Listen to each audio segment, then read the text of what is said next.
Audio Jungle.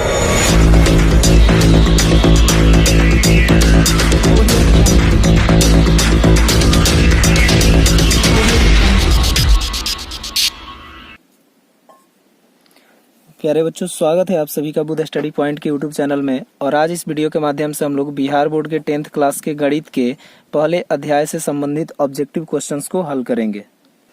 तो आइए सबसे पहला क्वेश्चन देखते हैं। और सबसे पहला क्वेश्चन है √5 क्या है। और आपके ऑप्शंस हैं ए पूर्णांक संख्या, बी परिमेय संख्या, सी अपरिमेय संख्या, डी इनमें से कोई नहीं। तो अगर √5 की हम बात करें तो √5 का जब वर्गमूल कैलकुलेट करेंगे तो √5 का वर्गमूल निकलेगा 2.2360। अन्य भी अंक इसमें आएंगे इस प्रकार का। तो आप यहाँ पे देख रहे हैं कि √5 एक पूर्ण संख्या जो है कि इसका वर्गमूल नहीं आ रहा है। यदि इसका वर्गमूल एक पूर्ण संख्या होता तो हम कहते हैं कि √5 एक परिमेय संख्या होता, लेकिन इसका वर्गमूल अगर एक पूर्ण संख्या नहीं है तो √5 हमारा परिमेय संख्या नहीं है और ना ही ये कोई पूर्णांक है। इसलिए हमारा ऑप्शन सी सही है। और ऑप्शन सी क्या है कि अपरिमेय संख्या है, यानी कि √5 हमारा एक अपरिमेय संख्या है। तो चलिए अब दूसरे प्रश्न को देखते हैं। और दूसरा प्रश्न है कि 6 + √2 एक डैश संख्या है। और आपके ऑप्शन है ए परिमेय संख्या, बी पूर्णांक संख्या, सी अपरिमेय संख्या और डी इनमें से कोई नहीं। तो आप यहाँ पे देख रहे हैं कि 6 जो है यह एक पूर्णांक है और पूर्णांक के साथ साथ यह एक परिमेय संख्या भी है। यह एक परिमेय संख्या भी है। वहीं अगर √2 की बात करें तो √2 हमारा एक अपरिमेय संख्या है। और जैसा कि आप सभी को पता है कि जब किसी परिमेय संख्या को अपरिमेय संख्या के साथ में जोड़ा जाता है तो जो रिजल्ट प्राप्त होता है वो भी हमारा अपरिमेय संख्या होता है। तो इस कॉन्सेप्ट के आधार पर हम कह सकते हैं कि 6 + √2 भी हमारा क्या है, एक अपरिमेय संख्या है। अतः ऑप्शन सी अपरिमेय संख्या हमारा सत्य है। तो बच्चों सी ऑप्शन जो अपरिमेय संख्या का है वो हमारा इस प्रश्न के लिए सही आंसर होगा। चलिए अब तीसरे प्रश्न को देखते हैं। और तीसरा प्रश्न है दो धन पूर्णांक a तथा b के लिए a = b³ + r में ऑप्शन है A r is greater than b, option B है r is less than b, option C है r इज लेस देन 0 और ऑप्शन डी है इनमें से कोई नहीं। तो बच्चों आपको याद होगा कि यूक्लिड विभाजन प्रमेयिका में हमने पढ़ा था कि a और b दो धन पूर्णांक हों और यदि a b से बड़ा हो तो जब b से हम a को भाग देते हैं तो एक भागफल q प्राप्त होता है तथा एक शेषफल r प्राप्त होता है। और इस आधार पर हम यहाँ पर इसके लिए पैटर्न लिखते हैं कि a बराबर b गुने q और प्लस शेषफल r, जहाँ पर r जो होता है या तो 0 से बड़ा होता है या 0 के बराबर होता है तथा भाजक b से छोटा होता है। तो इस कॉन्सेप्ट के आधार पर अगर हम बात करें तो यहाँ भाजक b है और शेषफल r है, जिसमें r का मान हमेशा b यानी कि भाजक से छोटा होगा। तो आपको ऑप्शन दिख रहा है और उसमें ऑप्शन बी दिया है r is less than b, यानी कि r जो है छोटा है b से। तो हमारा ऑप्शन बी क्या है, सही है। ऑप्शन बी जो है सही है, r is less than b। यही हमारा ऑप्शन इस प्रश्न का आंसर हो जाएगा। तो चलिए अब चौथे प्रश्न को देखते हैं। संख्या 200 में किस संख्या से भाग देने पर भागफल 15 तथा शेषफल 5 बचेगा। और आपके ऑप्शन है ए 17, बी 13, सी 14 तथा डी इनमें से कोई नहीं। तो आइए इस प्रश्न को हम पहले हल करते हैं। तो प्रश्न के अनुसार 200 जो है ये हमारा भाजक है इस कॉन्सेप्ट के आधार पे। तो हम यहाँ पे ए बराबर लिख सकते हैं। पहले लिख लेते हैं सॉल्यूशन। ए बराबर हमारा हो जाएगा 200। उसके बाद में भागफल कह रहा है 15, तो q बराबर 15 तथा शेषफल कह रहा है कि 5 है, यानी कि r बराबर 5। तो अब हमें निकालना क्या है, हमें b बराबर क्वेश्चन मार्क, यानी कि बी का मान निकालना है इस पैटर्न पे। तो अब इस पैटर्न के हिसाब से हम यहाँ पे लिख लेते हैं ए बराबर बी क्यू प्लस आर। अब ए का मान यहाँ पे है 200, तो 200 बैठा देते हैं, और बी का मान निकालना है तो बी को छोड़ देते हैं। क्यू का मान 15 है तो गुने 15, और प्लस आर शेषफल का मान 5 है तो यहाँ पे 5। अब इस 5 को हम इधर भेज रहे हैं तो ये हो जाएगा 200 माइनस 5 बराबर बी गुने 15। अब 200 में से 5 को घटाएंगे तो ये हो जाएगा 195 बराबर b गुने 15। अब हम लिख सकते हैं कि इसलिए b बराबर ये 15 हमारा आ जाएगा नीचे, तो हो जाएगा 195 बटा 15।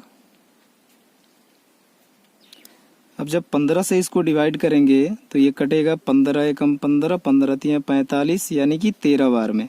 तो आप देख रहे हैं कि ऑप्शन बी हमारा 13 है, ऑप्शन बी, जो कि इस प्रश्न का सही आंसर है। तो आप इसके लिए ऑप्शन नंबर बी पे टिक करेंगे जो कि 13 है। तो चलिए अब अगला प्रश्न देखते हैं, और अगला प्रश्न है a equal to B Q plus R में यदि b बराबर 25, q बराबर 12, r बराबर 13, तब a बराबर क्या होगा। तो प्रश्न में आप देख रहे हैं कि b बराबर क्या है, पहले सॉल्यूशन लिख लेते हैं। b बराबर 25 है, q बराबर 12, r बराबर 13, और हमें निकालना क्या है, a बराबर क्वेश्चन मार्क। तो हम यूक्लिड विभाजन प्रमेयिका के सूत्र का प्रयोग करेंगे यहाँ पे। तो अब लिख सकते हैं कि अब a बराबर बी क्यू प्लस आर से, यानी कि इस कॉन्सेप्ट में अब इसको हल करेंगे। तो a का मान निकालना है, b का मान हमारा दिया हुआ है 25, तो यहाँ b के जगह पे 25 गुने q का मान 12 और प्लस r का मान है 13। उसके बाद में 12 से जब 25 में गुना करेंगे तो ये हमारा हो जाएगा 300 और प्लस 13 बराबर हो जाएगा 313। अब आप देख रहे हैं प्रश्न में हमारा ऑप्शन 13 कौन सा है, तो ऑप्शन ए हमारा सही है, ऑप्शन ए सही है। तो आप ऑप्शन ए जो है 313 उसको टिक कर लेंगे। चलिए अब अगले प्रश्न को देखते हैं, और अगला प्रश्न है पूर्णांक c तथा d के मौस c is greater than d में यदि c equal to D Q plus R तब r बराबर 0 है। तो आपके ऑप्शन है ए मौस सी डी बराबर डी, लॉस सी डी बराबर डी, और सी और डी का मौसा बराबर सी। तो हमें इस प्रश्न में यूक्लिड विभाजन एल्गोरिथम का प्रयोग करना है, और यूक्लिड विभाजन एल्गोरिथम में हमने पढ़ा था कि यदि c तथा d दो पूर्णांक हो जहां c d से बड़ा हो, और यदि c में d से भाग किया जाए तो यहाँ पर एक भागफल q प्राप्त होता है। और चूंकि ये मौसा की बात कर रहा है तो मौसा हम तब तक करते हैं जब तक कि शेषफल 0 प्राप्त नहीं हो जाता है। तो हम मान लेते हैं कि यहाँ पर शेषफल हमारा 0 प्राप्त होता है। तो इस प्रकार से हम फिर यूक्लिड विभाजन प्रमेयिका के यहाँ प्रयोग करके हम c के लिए लिखते हैं कि c बराबर डी क्यू प्लस आर। तो बच्चों, जैसा कि हमने कॉन्सेप्ट वाले वीडियो में पढ़ा था कि जो यूक्लिड विभाजन एल्गोरिथम होता है HCF निकालने के लिए, उसमें 3 चरण होते हैं। और पहला चरण हमारा कहता है कि अगर C को D से भाग दिया जाए और शेषफल 0 प्राप्त हो जाए, यानी कि R बराबर 0 प्राप्त हो जाए, तो C और D का HCF D ही हो जाता है उस स्थिति में। और यहाँ आप इसी चीज को देख रहे हैं कि क्वेश्चन में ऑलरेडी दिया हुआ है कि r बराबर क्या है, 0 है। तो अब हम कह सकते हैं इस कॉन्सेप्ट के आधार पर कि d जो है c और d का HCF होगा। तो इस पैटर्न के आधार पे जो हमारा पहला ऑप्शन है कि मॉस c और d का मौसा बराबर d, यही ऑप्शन हमारा सही हो जाएगा। चलिए अब एक और क्वेश्चन को देखते हैं। और अगला क्वेश्चन है कि ए और बी का लॉसा बराबर क्वेश्चन मार्क। तो यहाँ पे आपके ऑप्शन है, ऑप्शन ए है ए बट्टा ए और बी का मौसा, ऑप्शन बी है ए और बी का मौसा, ऑप्शन सी है ए गुने बी बटा ए और बी का मौसा, और ऑप्शन डी है इनमें से कोई नहीं। तो हमें यहाँ पर ए और बी का मौसक निकालने का फॉर्मूला यहाँ पे जनरेट करना है और ऑप्शन को देख करके टिक कर देना है कि कौन सा सही होगा। तो आपको पता होगा कि दो संख्याओं के मौसा और लौसा को जब साथ में निकाला जाता है तो मौसा गुने लौसा यानी कि महत्तम गुने लघुत्तम बराबर होता है उन संख्याओं के गुणनफल के। तो यहाँ पे संख्याएं क्या है, ए और बी है। तो हम यहाँ पे ए गुने बी ले लेते हैं। तो अब इसको जब आगे करेंगे और इसमें हमको लौसा निकालना है, लघुत्तम समापवर्तक का फॉर्मूला देखना है। तो अब जब लघुत्तम समापवर्तक को निकालेंगे तो ये हमारा महत्तम समापवर्तक कहाँ चला जाएगा, ए और बी के नीचे चला जाएगा। तो यहाँ पे हम लिख सकते हैं कि इसलिए लौसा बराबर ए बटा बी ए गुने बी बटा मौसा। अब आपको ऑप्शन में इस प्रकार का अगर कहीं पे दिख रहा है तो वही हमारा सही हो जाएगा। तो अगर ऑप्शन की बात करें तो आप ऑप्शन सी देख रहे हैं और ऑप्शन सी में दिया हुआ है कि लौसा बराबर, उसमें तो लौसा नहीं दिया है लेकिन फॉर्मूला दिया है बराबर के बाद वाला कि ए गुने बी बटा ए और बी का मौसा। यहाँ पर ए और बी वहां पे ऐड कर दिया है। तो यही हमारा ऑप्शन अर्थात कि सी सही हो जाएगा। तो ऑप्शन सी हमारा क्या हो जाएगा, सही हो जाएगा इस प्रश्न के लिए।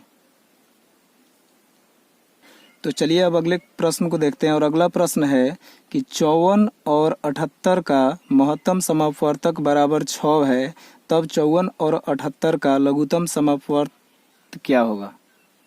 यानी कि 54 और 78 का HCF दिया है और हमें 54 और 78 का LCM निकालना है। तो हम उसी फॉर्मूला का यूज करेंगे। पहले सॉल्यूशन लिख लेते हैं, उसके बाद में तब हम फॉर्मूला लिखेंगे मौसा गुने लौसा बराबर ए गुने बी।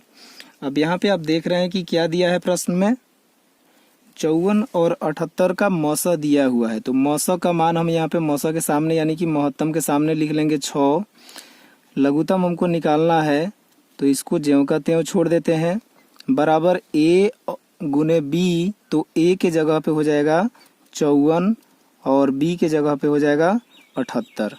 अब हम लिख सकते हैं यहाँ पे 6 जो है गुणांक के रूप में है, तो हम लिख सकते हैं इसलिए लौसा बराबर 54 गुने 78 बटा 6। अब ये 6 से कट जाएगा 9 बार में, 9 छक 54, और जब 9 से 78 में गुना करेंगे तो ये हो जाएगा 9 अठे 72 और ये 9 सते 63 और 7 70 यानी कि 702। अब आप ऑप्शन को देखिए कि ऑप्शन में 702 कहीं पे है कि नहीं। तो हमारा कौन सा ऑप्शन सही हो रहा है, ऑप्शन सी सही हो रहा है। ऑप्शन सी सही हो रहा है, सी में 702 दिया है।